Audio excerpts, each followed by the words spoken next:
नमस्कार दोस्तों, मैं शुभा त्रिपाठी। दोस्तों, आज आप सुनने जा रहे हैं श्रीमद् भगवद गीता का तृतीय अध्याय कर्मयोग।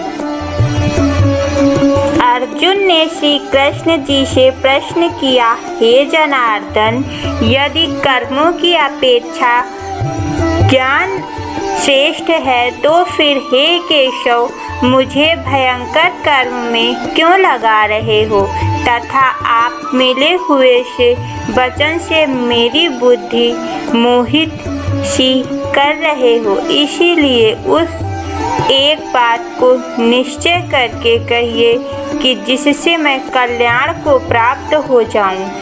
इस प्रकार अर्जुन के पूछने पर भगवान श्री कृष्ण जी बोले, हे निष्पाप अर्जुन, इस लोक में दो प्रकार की निष्ठा मेरे द्वारा पहले कही गई है, ज्ञानियों की ज्ञान योग से और योगियों की निष्काम कर्म से। परंतु किसी भी मार्ग के अनुसार कर्मों को स्वरूप से त्यागने की आवश्यकता नहीं है, क्योंकि मनुष्य ना तो कर्मों के न करने से निष्कर्मता को प्राप्त होता है और न कर्मों को त्यागने मात्र से भगवत साक्षात्कार रूप को सिद्ध प्राप्त करता है, तथा सर्वथा कर्मों का स्वरूप से त्याग हो भी नहीं सकता, क्योंकि कोई भी पुरुष किसी भी काल में क्षण मात्र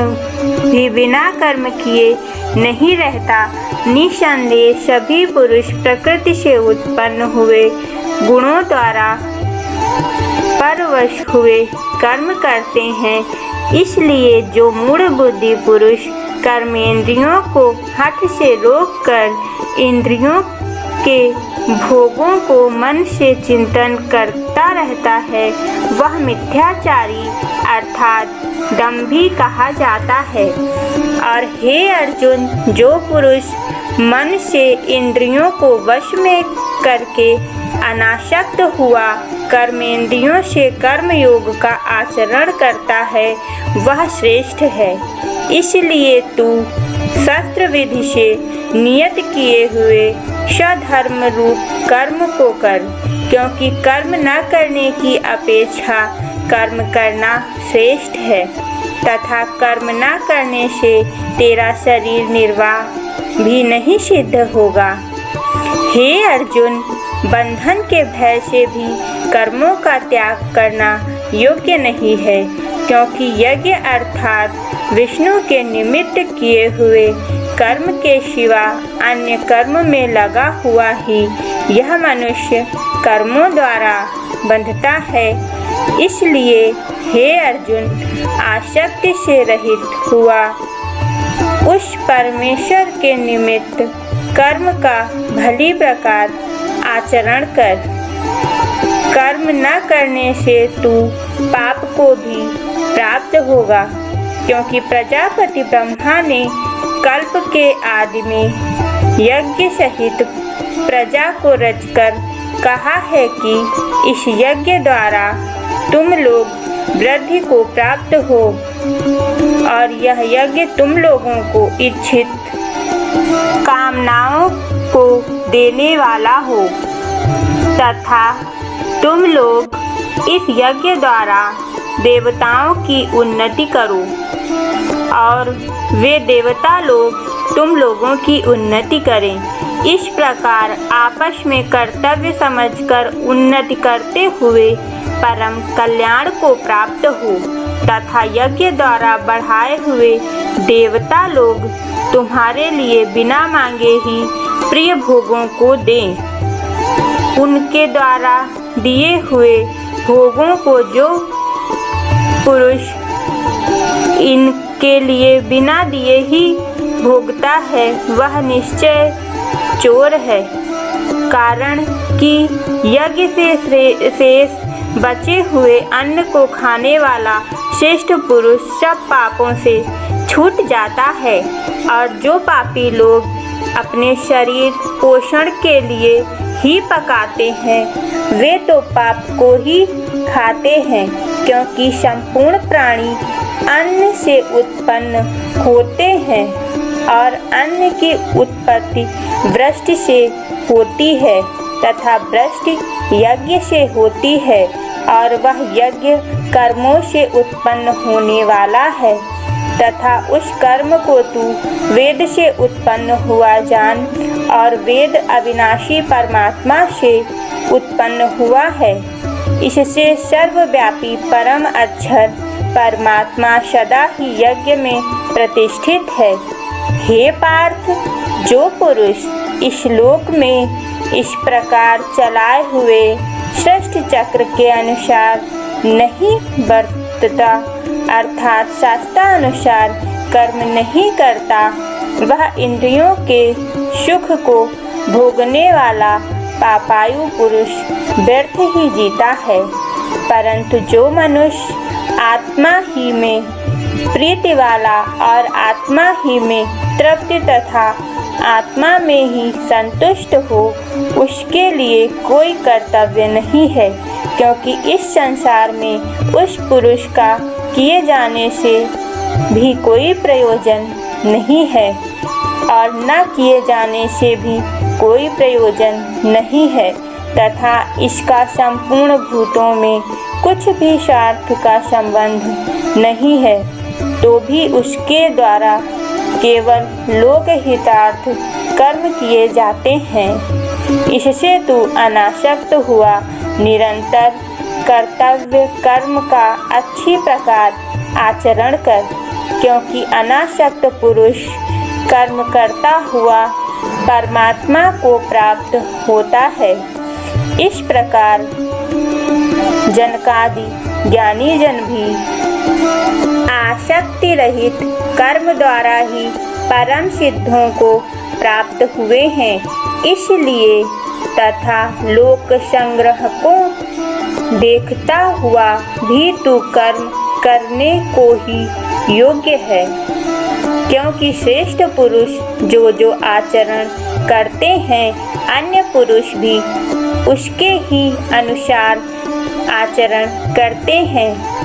श्रेष्ठ पुरुष जो भी प्रमाण कर देते हैं, लोग भी उसी के अनुसार कार्य करते हैं। इसलिए हे अर्जुन, यद्यपि मुझे तीनों लोकों में कुछ भी कर्तव्य नहीं है तथा किंचित भी प्राप्त होने योग्य वस्तु अप्राप्त नहीं है, तो भी मैं अपना कर्म कर रहा हूँ, क्योंकि यदि मैं सावधान हुआ कदाचित कर्म में न लगा तो हे अर्जुन, सब प्रकार से मनुष्य मेरे बर्ताव के अनुसार कार्य करेंगे तथा यदि मैं कर्म ना करूं तो ये सब लोग भ्रष्ट हो जाएं और मैं वर्ण संकर का करने वाला हूँ तथा इस सारी प्रजा का हनन करूं अर्थात मारने वाला बनूं। इसलिए हे भारत, कर्म में आसक्त हुए अज्ञानी जन जैसे कर्म करते हैं, वैसे ही अनासक्त हुआ विद्वान भी लोक शिक्षा को चाहता हुआ कर्म करता है।